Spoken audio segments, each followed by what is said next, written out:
টানা দ্বিতীয় দিনের মতো রাজধানীর শাহবাগে চলছে জুলাই যোদ্ধাদের অবস্থান কর্মসূচি। রোদ বৃষ্টি মাথায় নিয়ে কর্মসূচি পার হয়েছে ২৪ ঘন্টার বেশি। করা হয়েছে অস্থায়ী মঞ্চে দাঁড়িয়ে দাবি আদায়ে দিচ্ছেন নানা স্লোগান আর বক্তব্য দিচ্ছেন জুলাইয়ে আহত ও শহীদ পরিবারের সদস্যরা।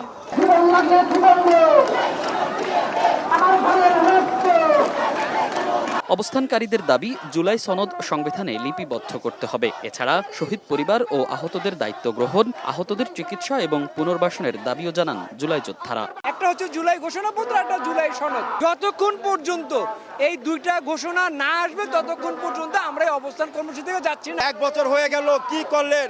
কেন এত আপনার উহাস আমাদেরকে দিচ্ছেন? আমি দুইটা না মানা পর্যন্ত আমরা রাস্তা ছাড়বো না, আমরা এই জায়গায় অবস্থান করব।